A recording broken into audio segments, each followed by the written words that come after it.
Gente, obrigada. Quando me falaram assim, não, é uma mesa redonda. Eu falei, eu vou de tênis, qualquer jeito, camiseta, porque são aquelas salinhas que ficam uma mesa. Se eu soubesse que a sala era essa, eu tinha trazido um vestido, um salto alto, tá? Pelo menos, para sair bonita na foto.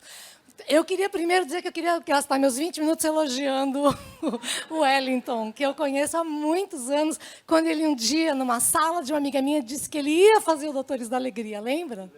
Nossa, e aqui, Daniel, então eu estou entre amigos aqui. E eu trabalho com humor, apesar de ser física, dessas coisas todas, mas eu trabalho com humor como... Já escrevi muita coisa que vocês devem ter visto, os netos, os filhos, eu escrevi Vai Que Cola, Sai de Baixo, todos aqueles programas da TV Cultura, Gloob Gloob, X-Tudo. Trabalho há muito tempo com o Fábio Porchat, escrevi tudo pela audiência com a Tata Werneck, ele é a Tata Werneck, trabalho com o Miguel Falabella, faço séries de streaming para Disney+. Então, eu tenho uma longa vida como produtora de humor, né, escrevendo humor. Mas de tudo que eu vi, li, escrevi, trabalhei, eu ouvi uma frase do Pedro Cardoso, que assim, sabe quando você para e fala, meu Deus, é isso, é essa frase. Pedro Cardoso estava dando uma entrevista para o Fábio Porchat num canal do YouTube sobre literatura, e ele disse o seguinte, que o poder de comunicação de humor é tão grande que você é capaz de rir de uma coisa que você nem sabe se você concorda ou discorda. Quando você vai ver, já está rido, você já riu, porque a verdade da piada te toma de assalto. E a hora que ele falou isso, sabe quando dá aquela epifania? Eu falei, é isso, porque o que é ser assaltado? O que é tomar de assalto, ser assaltado? É aquele momento do susto, é o fator surpresa, é o inesperado, é esse o registro do humor. Quando você cria toda uma lógica que vem vivendo bonitinho e quebra de repente. Então, a verdade te pega na cognição quando você entende, antes de você saber se você concorda. Aí a gente ri e fala, ai, que horror, gente, eu ri disso. Mas já riu.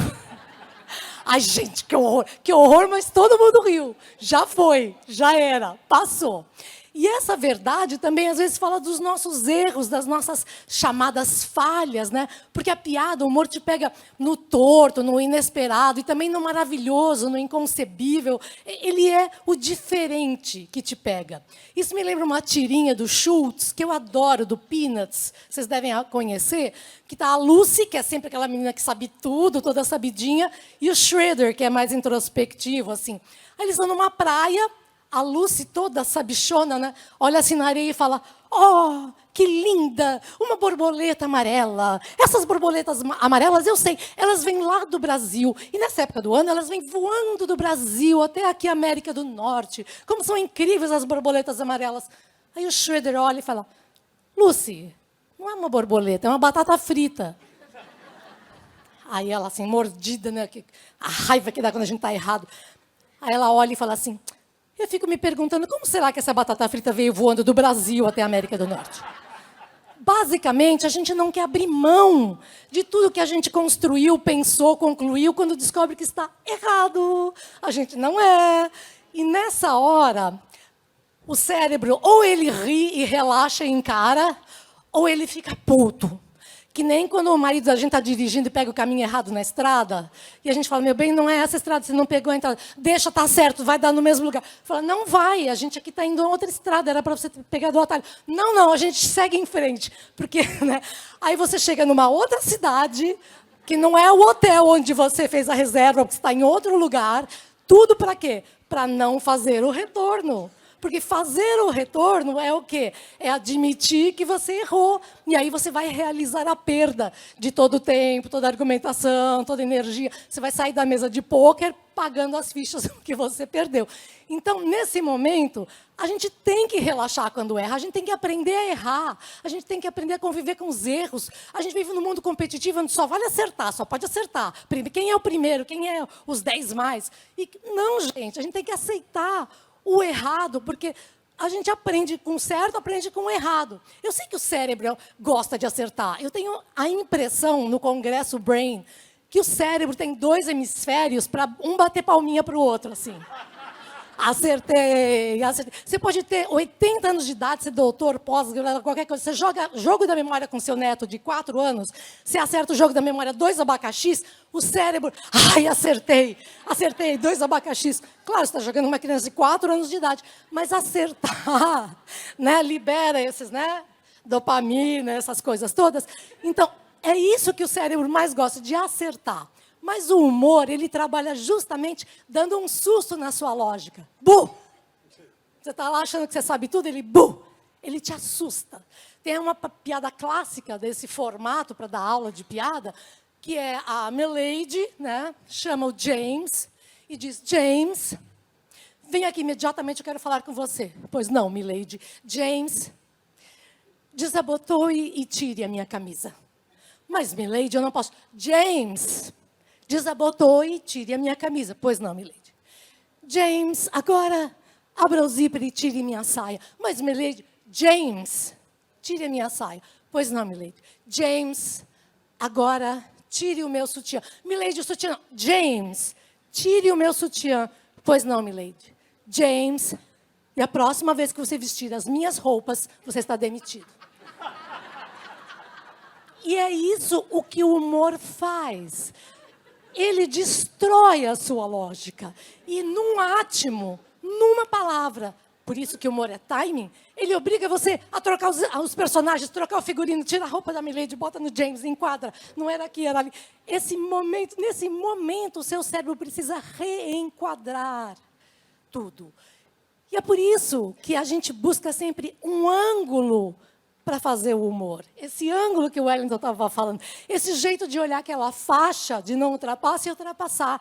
Porque eu, como humorista, comediante, criadora, eu posso ser uma ervilha dentro de uma panela de pressão, pode ser 2 caranguejos conversando, está esquentando a água, não está? Você não acha? Não, acho que está normal, não está quente, não. E vão terminar cozidos. Então, você pode reenquadrar qualquer coisa mentalmente. Por isso que o humorista, ou quem cria o humor, é parecido com um fotógrafo. Vocês já foram em casamento, né? No casamento, as mulheres estão assim, um salto fino, alto, agulha, que a gente mal consegue se equilibrar.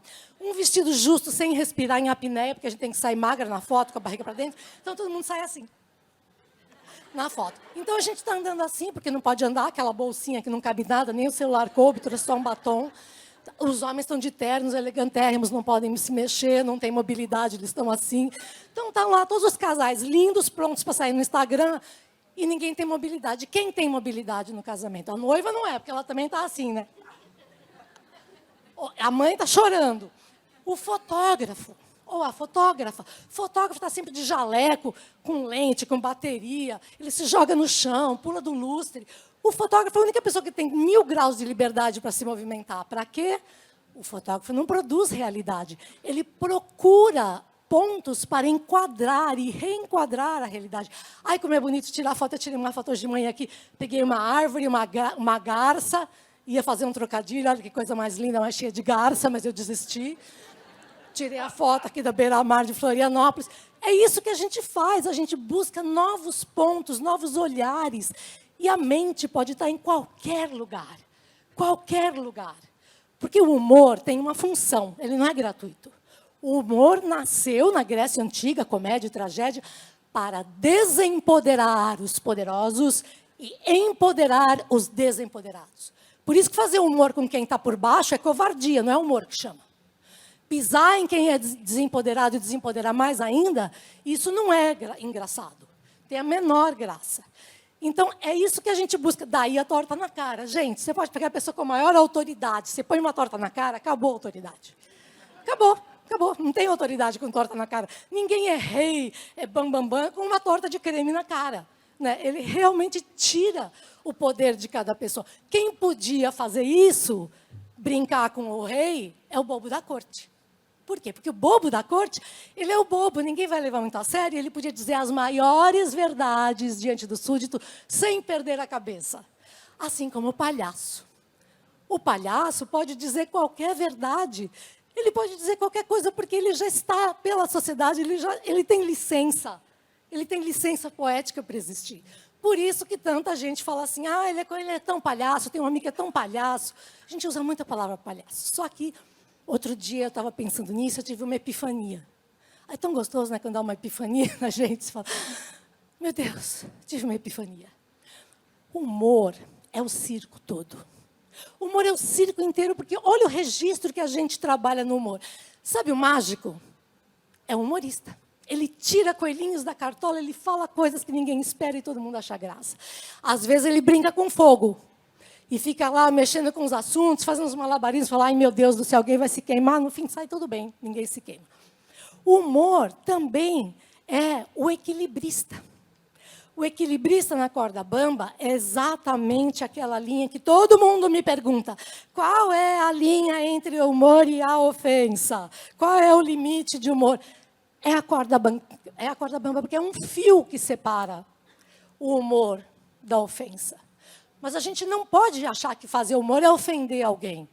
Porque exatamente como alguém que está na corda bamba no circo, se cair no chão, isso não é comédia, isso é tragédia, se alguém cair.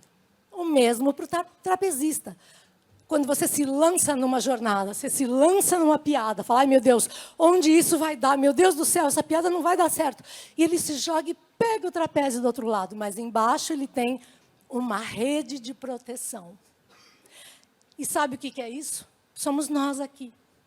Rede de proteção é o que a gente precisa para poder fazer graça sem medo, sem culpa, sem se sentir um idiota, sem se sentir bobo. A gente precisa de uma rede de proteção, de pessoas da nossa família, nossos amigos, gente que gosta da gente que tem boa vontade com você, gente que veio aqui para poder melhorar na vida, como todos nós. Então, a gente precisa dessa rede de proteção, porque o humor exige segurança. Quando a gente faz humor, a gente está vulnerável. A gente é bicho. Os bichos, você pega um cachorro quando ele está comendo, vai mexer com ele, pode ser o seu cachorro, ele, o meu rosna. Por quê? São momentos de vulnerabilidade, todo mundo sabe quando vai fazer xixi, quando vai fazer número 2, quando a gente está dormindo. A gente sabe que pode vir alguém na cadeia alimentar e comer a gente, não é? Então, estados vulneráveis exigem segurança. E rir é um dos estados mais magníficos de vulnerabilidade, quando você não tem medo, quando você não teme ninguém. Gole d'água. Porque tudo que está ligado ao humor é liberação. Você não fala, gente, eu fiz xixi de tanto rir. É soltar. Eu chorei de tanto rir. É soltar, verter lágrima. Olha quanta coisa a gente verte quando ri. Lágrima, xixi, para não dizer coisa pior. Você fala, eu tive o quê? Frouxos de riso. Tudo ligado ao humor é liberação de tensão. Você libera até o esfíncter. Quando você... Aí era... É um momento total de liberação, de entrega e de vulnerabilidade. Olha os bebezinhos, olha como a gente ri. Bebezinho rindo é uma das coisas mais abençoadas do universo, aquela gargalhadinha. Às vezes eu ponho uns vídeos de criança rindo, só para melhorar o espírito. Porque você está totalmente soltinho e vulnerável. Então, o humor tem todas essas dimensões do circo. E aí eu pensei, mas e o circo? O que é? O que é esse circo para a nossa mente, que é a criação do humor? E aí me aconteceu essa imagem que eu não consigo mais tirar da cabeça. O circo, quando ele levanta aquela lona com um mastro numa cidade, ele chega e mobiliza toda a cidade para ir lá ver o palhaço, o trapezista, o mágico, todo mundo que está lá no circo. É como uma nave espacial. Tem formato de nave espacial. Ele aparece, transforma toda aquela gente naquele lugar, depois ele some e vai embora. Exatamente como o humor. Que depois ele decola como uma nave e vai para o espaço sideral e infinito do nosso inconsciente. Onde estão todas as coisas que a gente pode ser, imaginar, e alterar, e fazer, e compreender. Que até hoje, gente, eu perguntei para o ChatGPT-4, versão paga, que eu estou pagando. Perguntei para o Bard do Google, eu perguntei, quais são as questões mais importantes do universo? E ele disse, entender o inconsciente, entender a mente humana. Gente, a inteligência artificial diz isso, que a coisa mais difícil é a gente realmente entender a mente humana. Então, se a gente for capaz de, a qualquer momento, usar um pouquinho de humor, um pouquinho de criatividade, um pouquinho de tolerância, brincar. Eu acho que de todas as coisas que eu vi aqui, aprendi, todas super importantes, mas brincar. Eu agradeço todos os dias meus cachorros, porque os cachorros, os pets, os bichos, eles levam você de volta ao chão quando você já não tem mais filho pequeno. Que o filho pequeno te leva para o chão. A gente rola, brinca, todo mundo fica no tapete, né? Casa não tem criança, está tudo no chão, brinquedo, criança, fralda, tudo fica no tapete. Quando você tem bicho, você volta para o chão, você brinca, você rola. A gente precisa voltar para o chão. A gente precisa voltar, a gente precisa aterrar. A gente voa tanto, a gente quer ser tanto, é tão ambicioso, a gente quer ser o primeiro, quer ser o melhor, a gente está competindo com o quê? O Wellington já disse, a gente tem que competir com a ignorância, com a má vontade, com a vontade de destruir. A gente não está competindo com ninguém. A gente tem que só se aliar a todo mundo que a gente sente e intui que está na mesma missão, que é a missão de levar um pouquinho de leveza, de diminuir a dor do outro, de compreender e fazer como todo humorista faz, se colocar no lugar do outro, em qualquer lugar onde o outro esteja. Então, qual que era mesmo o setup? Um comediante, um psicólogo entra no bar e o barman pergunta, qual é a diferença entre o psicólogo e o comediante? Não sei. E o comediante, antes de começar a sua sessão de stand-up, ele pede para que todo mundo se sente. E o psicólogo, antes de começar a sua sessão, pergunta como cada um se sente. Eu sei que vocês já estão sentados. Eu espero que vocês estejam se sentindo bem, que estejam felizes.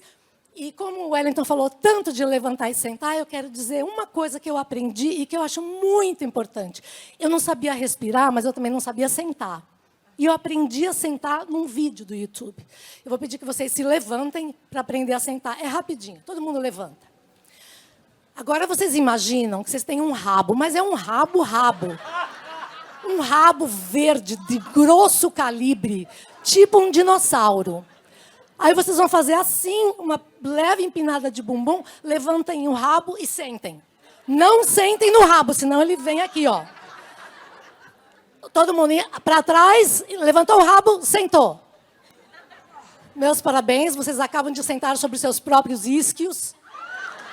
Vocês devem ter percebido que são muito bem sentados, doravante, toda vez que vocês se sentarem, em qualquer ocasião, levantem o rabo verde de grosso calibre do dinossauro, que vocês vão ficar com a coluna ereta e vão até respirar melhor. Obrigada, gente.